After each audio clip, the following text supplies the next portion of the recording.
Namaste, everyone. Happy Namaste. New Year to all, and welcome to our show.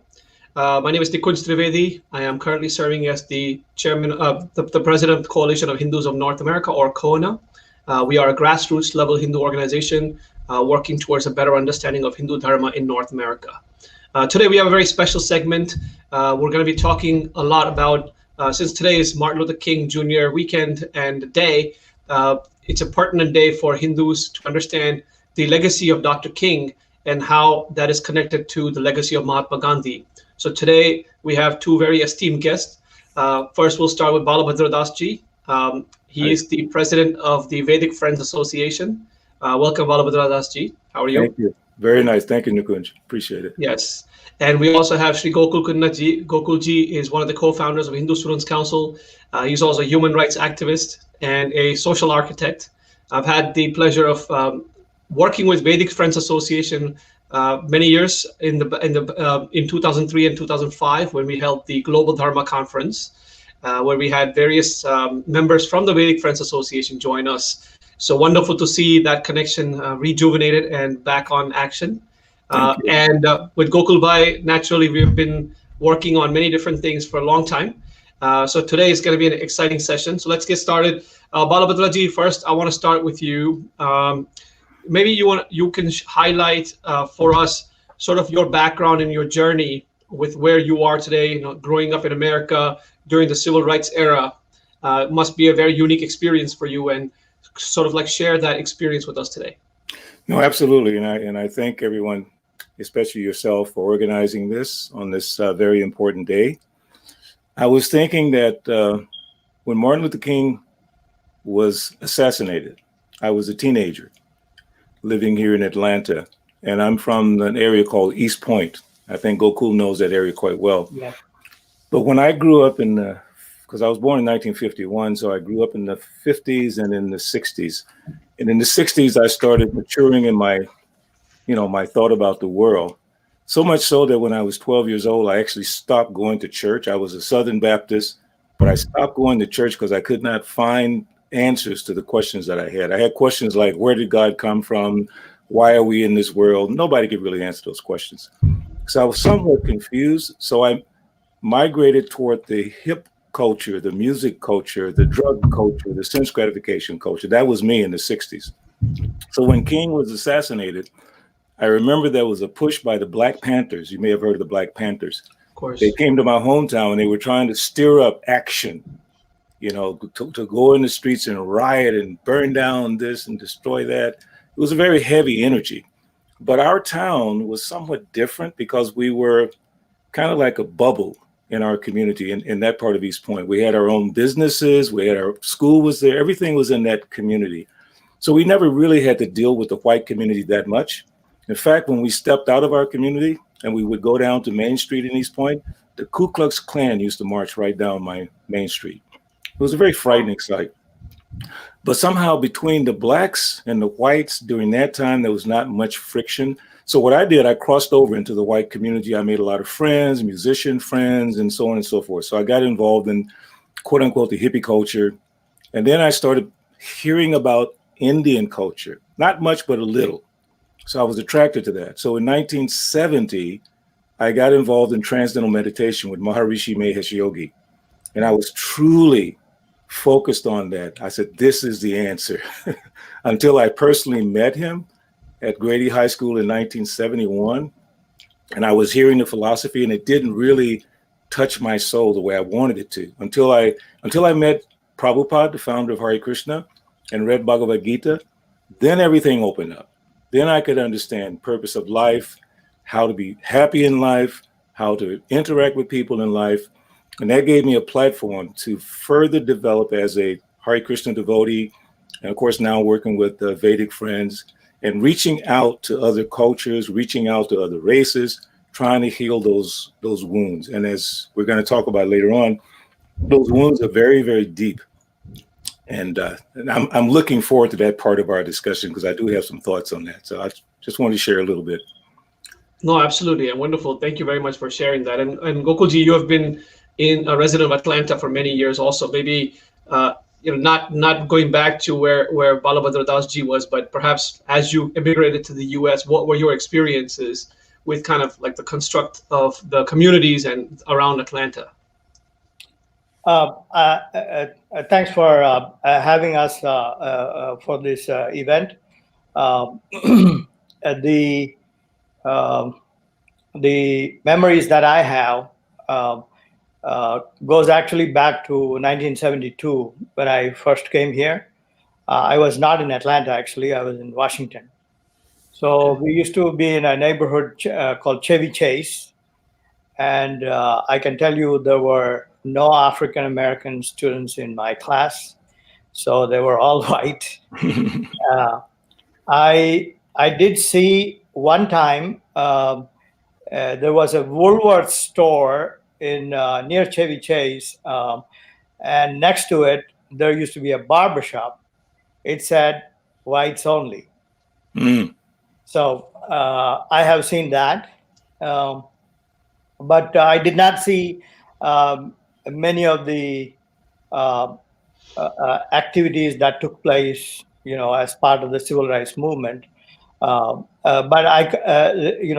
things have improved a little bit since then. By the time I came, and then I came back here in Atlanta in '77, and I could see that there was segregated schools, segregated neighborhoods. It's still the way in many parts of the country, I think. There's more racism in real estate than in any other place. And I have witnessed that in my years here in Atlanta. And one of the counties I remember back in the 80s, there used to be a lot of friction between African Americans and whites.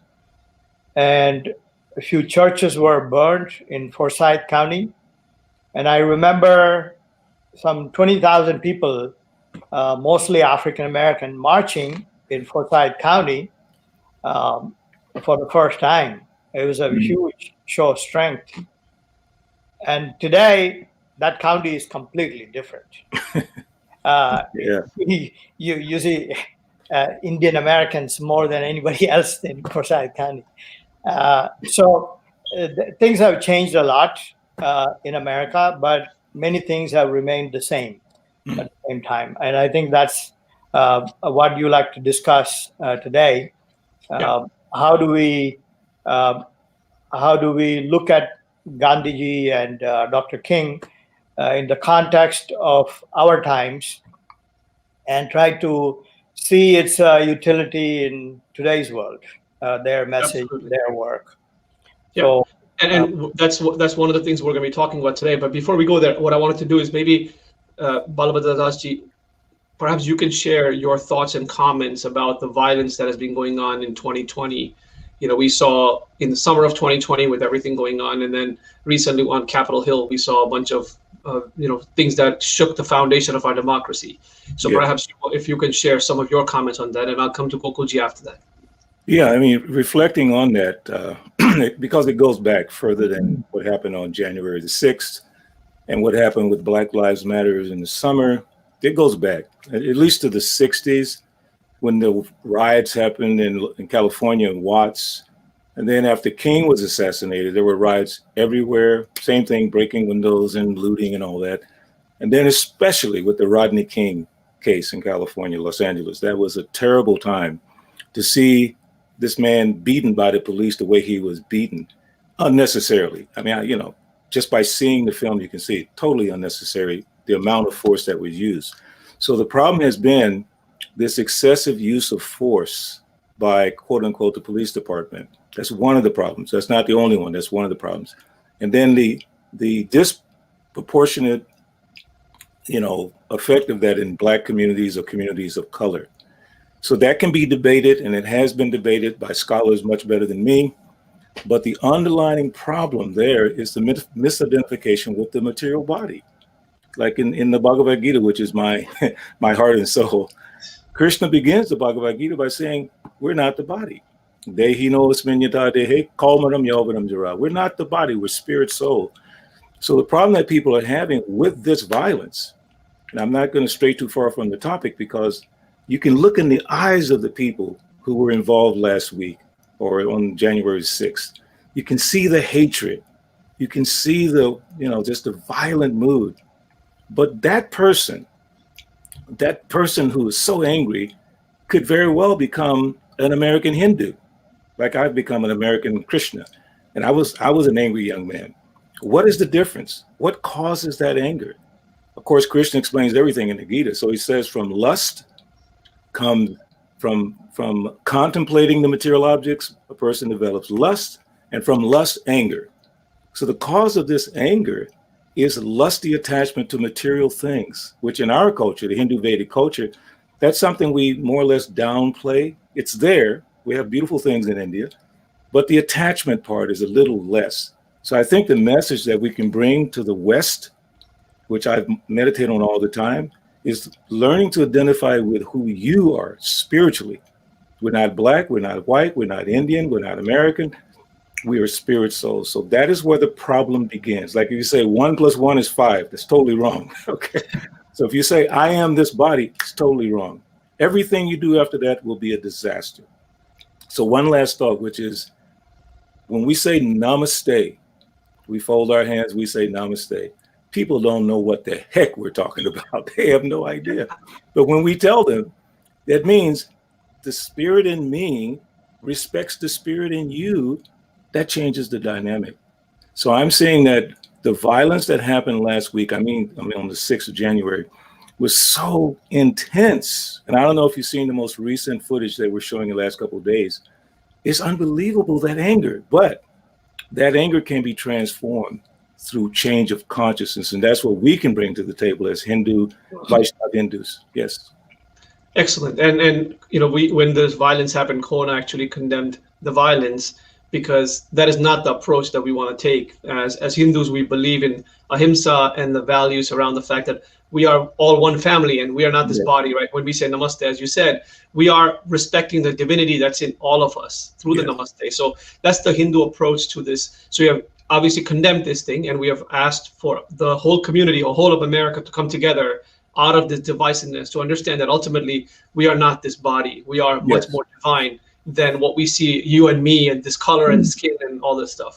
So Gokulji, to you, coming to you, what are some of your comments and thoughts about what happened on Capitol Hill?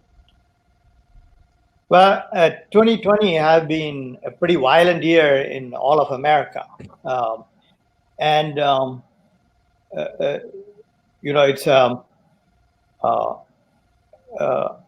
It's a theme which could steer into controversies.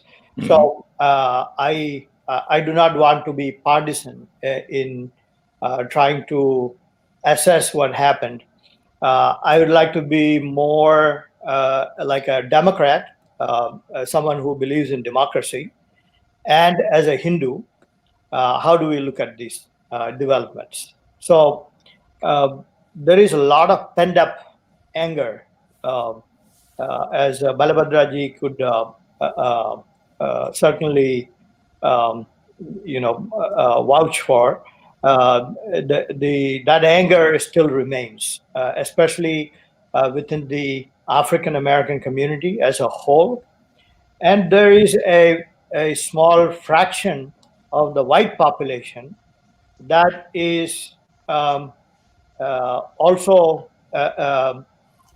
being threatened. They are increasingly feeling a sense of insecurity.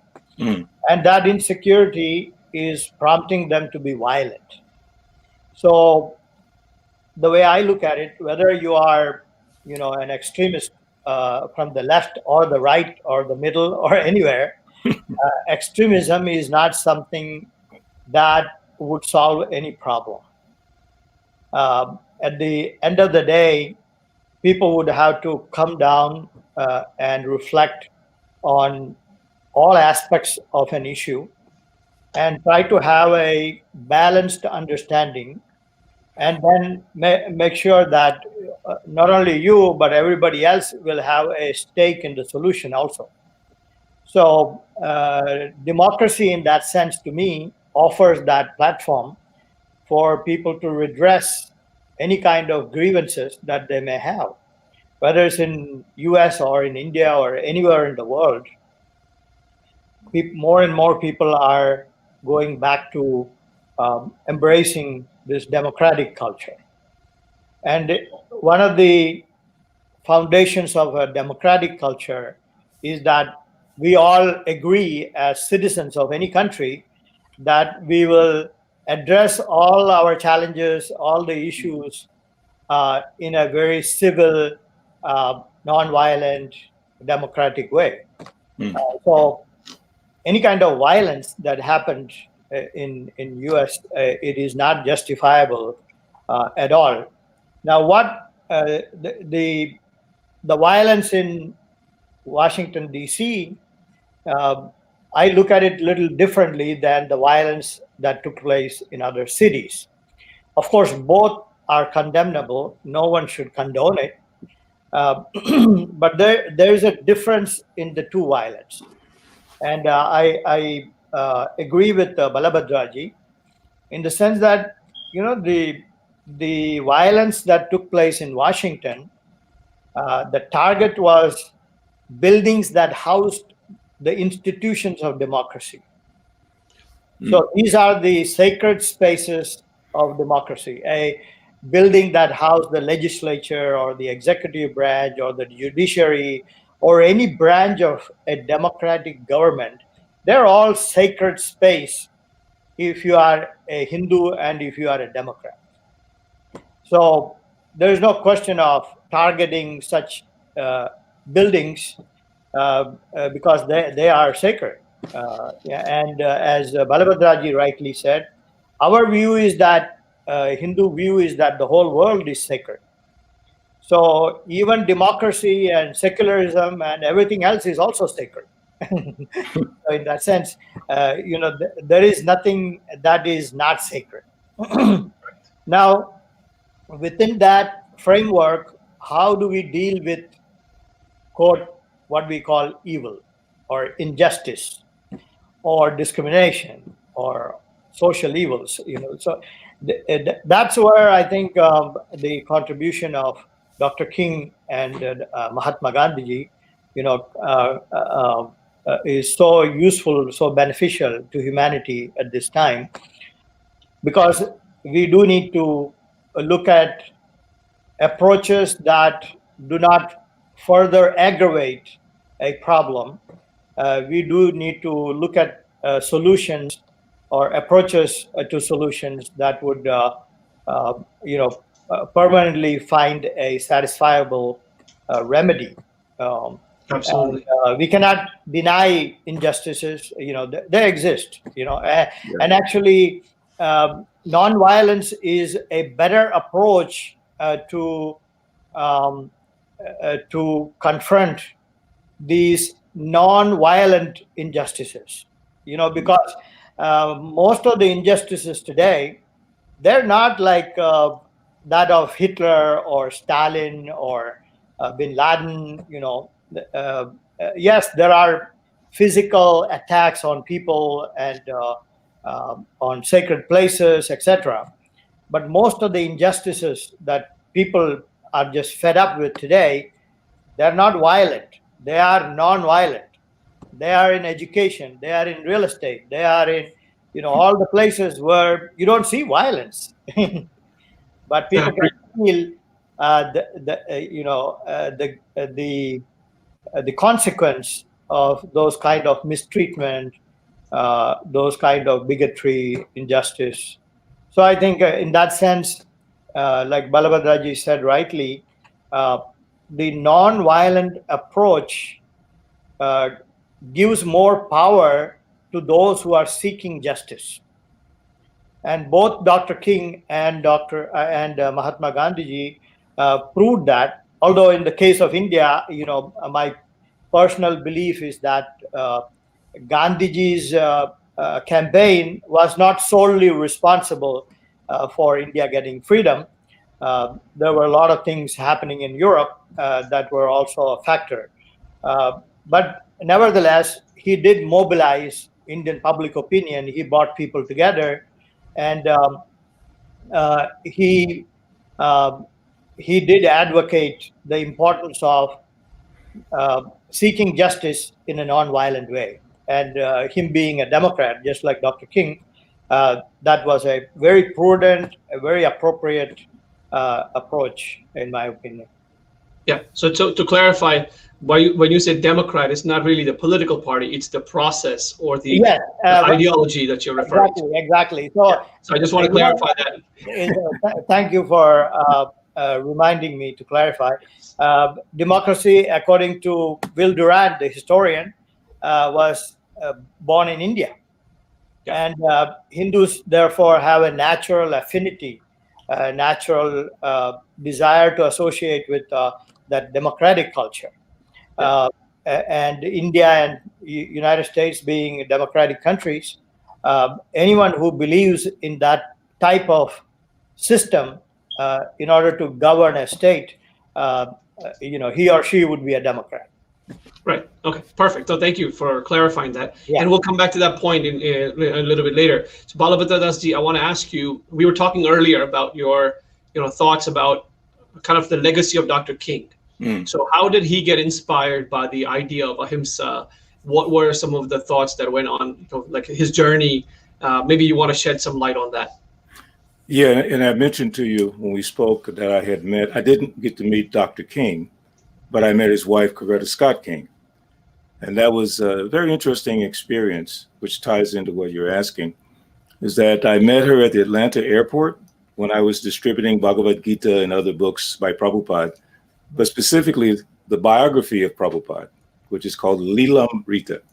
And the first volume has a picture of Prabhupada with a shaved head.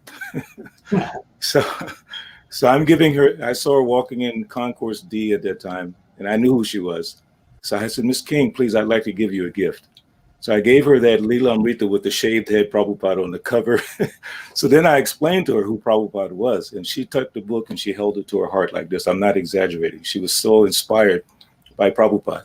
So then subsequently, and I think Gokul, you probably were at some of these events, the Gandhi King celebrations at the King Center.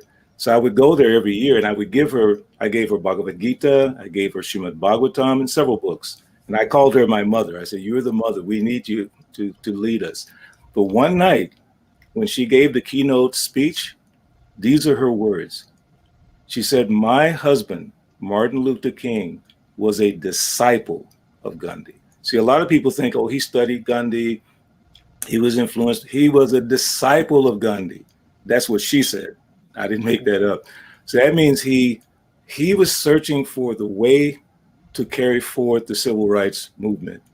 There were people who wanted to do violent civil disobedience, and there were people who were thinking other ways, and he was a minister. He was a minister, very important church here in Atlanta. So he was looking for the key, and he found the key in Mahatma Gandhi. I've heard this described so many times.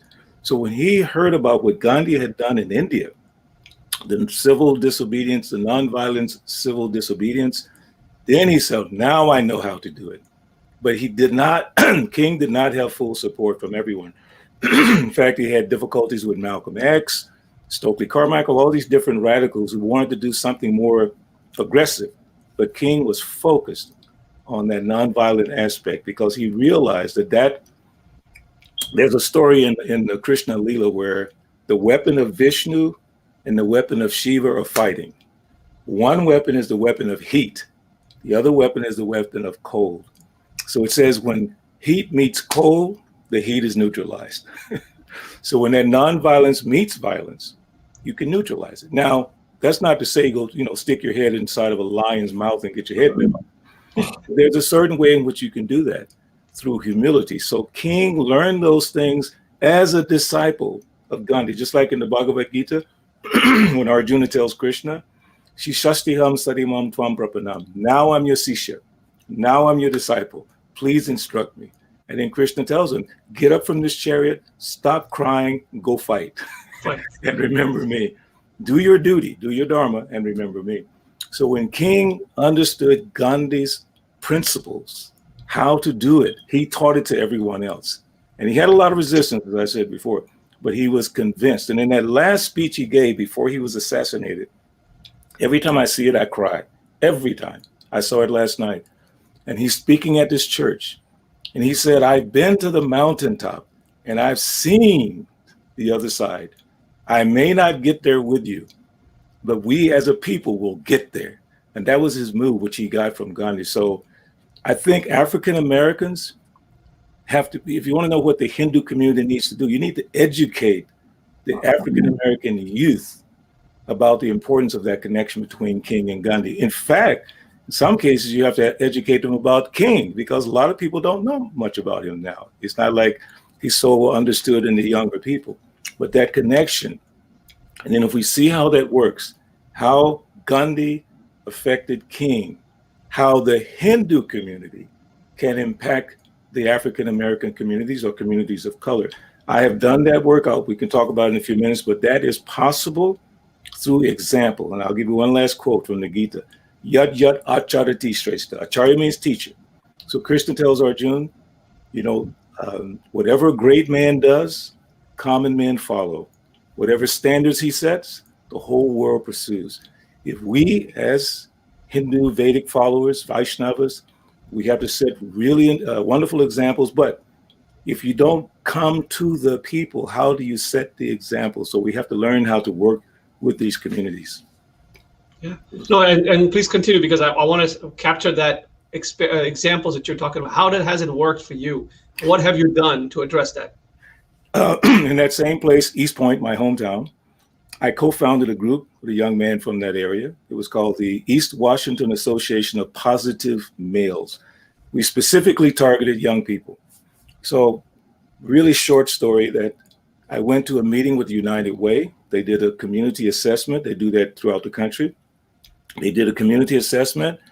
And then the people, they asked them, what do you really want in your community to improve it?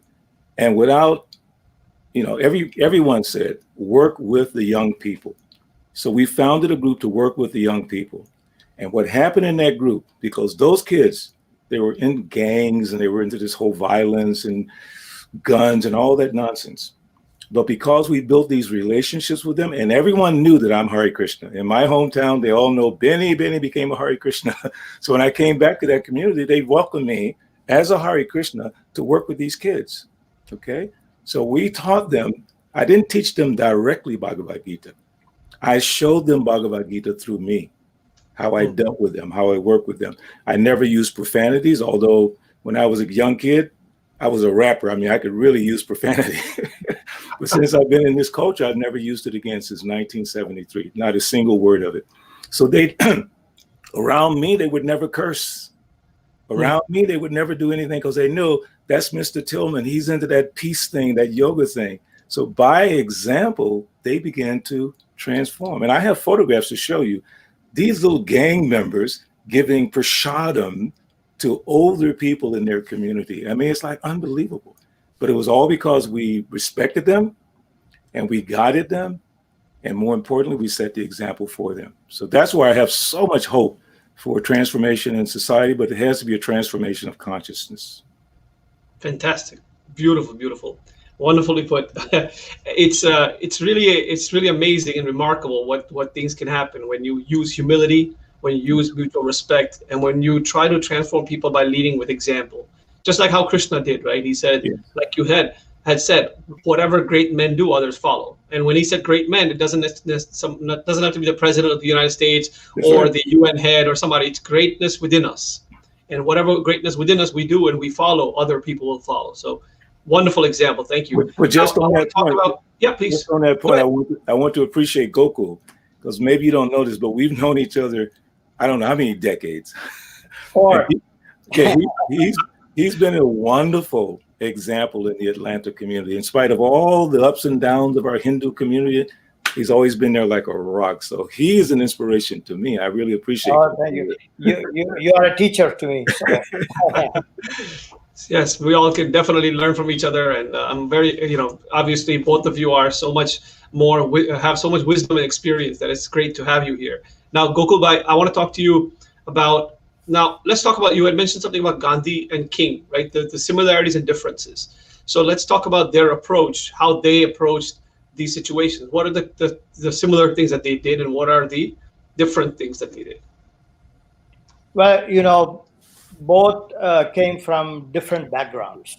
Gandhiji was an attorney, and Dr. King was a minister, a, a religious person to begin with. Mm. So there's a difference in there. Gandhiji is a Hindu, and Dr. King is a Christian. Mm. And they were facing two different adversaries. One was facing an adversary that was ruling pretty much the entire world. As they used to say, the sun never sets in the British Empire. Yeah. So it was bound to have a profound impact on world history. The freedom of India, which it did. As you probably know, many countries became free once India became free. That was not the case when America became free. Nobody became free. So the Indian independence or the freedom movement has had a profound impact on Africa, Asia, South America, you name it. Whereas Dr. King had to face a adversary that is within. They're part of the American society. They're not foreigners who are trying to mistreat you, and so these were the differences as I see it. But one characteristic of both of these legendary figures is that their commitment to the nonviolent approach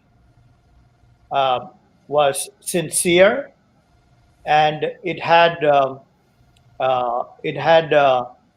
deep foundation in their own spirituality. For Dr. King, him being a follower of Christ, who is recognized as a symbol of peace as a person. Same Gandhiji, he drew inspiration from Krishna and the Hindu tradition. So in that sense, both had a very profound, a very strong influence from their own traditions. Both were believers in democracy, and both knew that in order to lead a peaceful change, you have to be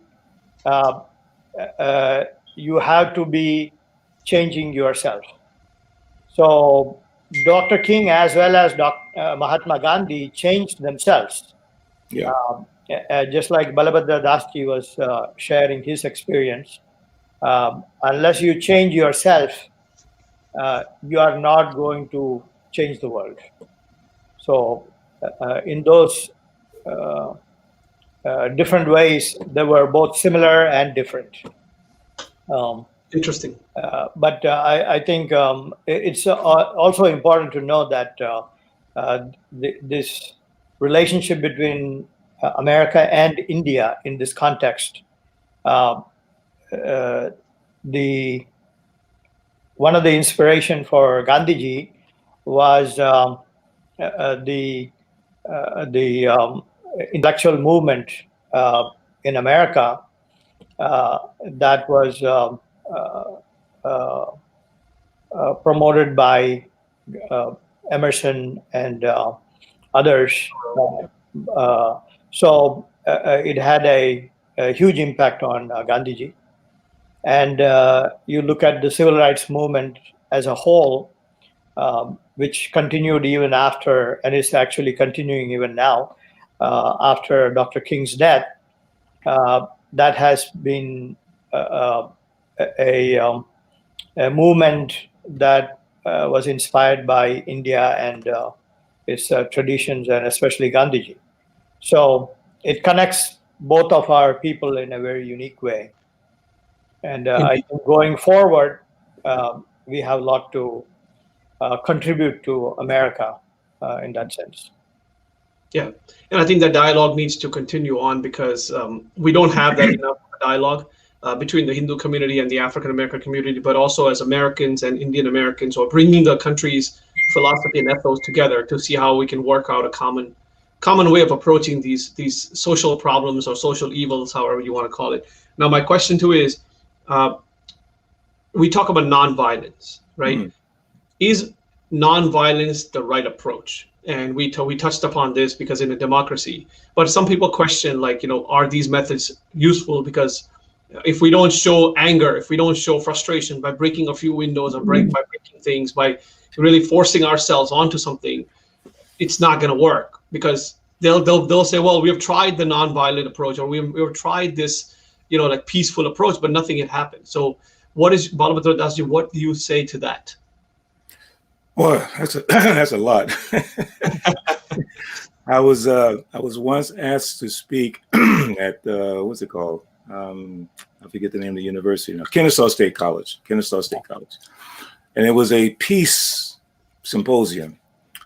So a Muslim gentleman spoke, a Christian gentleman spoke, Jewish, and then I had to speak, and I said, this is difficult for me to speak about peace from Bhagavad Gita, because Bhagavad Gita is on a battlefield. Yeah. Yes. And Arjuna is making reasonable arguments to Krishna in chapter 1. If we fight, we're going to cause so many problems. Varna Sankara, Bhishma will be killed. Drona will be killed. If we kill the elderly, everything's going to fall apart. The women will be left unprotected. But then Krishna convinces him to fight on behalf of the Supreme Personality of Godhead, Krishna. For what cause? The right cause. And Krishna says he comes whenever there's a decline in religious practice, he comes himself. But what does he do when he comes? Well, when Krishna came, there was a battle of Kurukshetra. And we know that, I've heard different numbers, but 640 million men, 1 billion people died in that battle. It was a worldwide fight. So that's the violent side of changing. And Krishna does that sometimes. But it says that Krishna came again as the avatar of Chaitanya Mahaprabhu. And this is interesting because Chaitanya Mahaprabhu and his movement, civil disobedience, nonviolence, predates Gandhi's movement. That was 500 years ago, when the Muslims were causing so many problems within the Hindu community. And then the one Chand Kazi came and broke the Madanga when they were doing kirtan. And then Chaitanya organized 100,000 Bengalis with torches, and they marched on the Kazi. No violence, but there was a feeling of violence. So the Kazi was scared like anything. But then he had a conversation with Chaitanya, and his heart changed. So Krishna, he inspired Arjuna to, serious violence, but for the right cause. And then Chaitanya does not use that violence. He uses that love, that bhakti, that kirtan, and the things that we're so good. When I say we, I'm talking about our community. I'm not just talking about me as a Hare Krishna. Our community. We have so much to offer. We don't need to take the violence. And if Gandhi could influence King during the civil rights movement, is it possible that we can influence the young people who Black Lives Matter and all? Black Lives Matter is not just Black people. They're white people, they're Indians. Everybody's attracted to making a change. But if we don't step up the game, meaning us, Hindu Vedic followers, we need to step up our game and guide them. Whatever great man does, come and men follow. And I seriously say, we need to start promoting the Namaste culture. Real quick, there's a church in Macon, Georgia, an African-American church, and it's known, you can look it up on the internet, the Namaste Church. Oh, wow. Cool. The minister gives a lecture about Namaste, and he tells the congregation, we can bring down this crime amongst young people. We can do all. And he said, this is a Hindu thing. He said it in the church. So I'm thinking, where are we? We're talking about namaste, and what are we? So we have to be careful. We can't let everyone co-opt our things. Yoga. I mean, I don't really think there are many Indian-owned yoga studios in this country. I may be speculating, but I really don't think so. So people think yoga is just for exercise. No, it's more than that. So our influence in society, I don't want to use the word exploited. We need to step up our game because people are hurting and they want some direction. Benny Tillman in 1970 was looking for some direction, but I went to drugs, I went to sex, I went to rock and roll, but I was still looking. And then I met the Bhagavad Gita, and that changed everything. And I'll say one last thing, and I said this the other day in a class I gave. I was an angry young black kid, okay, because of all the racial stuff and this and that, and King's dying. I was upset when King died, like anything. But I have not been angry, not even once, since 1973 when I joined the Hare Krishnas. And to me, that's my miracle. Okay, something happened, and I believe it's just the teachings. So I don't believe that we need to do any violence. Here's a danger. Everyone's talking about white militias, white militias. Hey, they're black militias with just as many guns. Yeah. God forbid if they come together like that. It would just be terrible. So we're going to let that happen. We don't stick our head into the mouth of the lion, but is there something we can do? That's the work that I've been trying to do for the last almost 47 years, going to the communities, working with black people, white people, sharing this wisdom. I just say that as the Hindu community, we need to share our culture more. Yeah. Absolutely. And all the points that you mentioned, I think it's really, really hitting the right, important message that we need to get out there. And what better day than today, when we're commemorating it to Martin Luther King Jr., his message of nonviolent resistance, his message that resonates with ahimsa, which is what he was inspired by. And we need to do a lot more. And that's one of the reasons why we decided to have this program, because in the community, we don't talk about what our perspective is. And we don't share that with our fellow Americans. And I think we need to keep doing.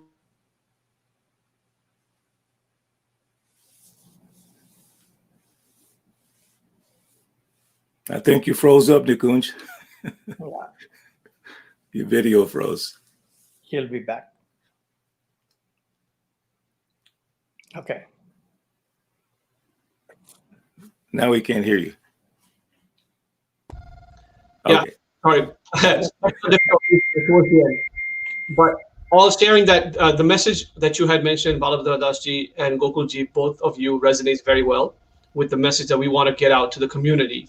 Not just our community, but to fellow Americans who can be inspired by this. So thank you very much for joining today. And it's been my pleasure. Hare Krishna. Namaste. Hare Krishna. Haribol. Take care, everybody. Good to see you all. Okay. See you soon, Gokul.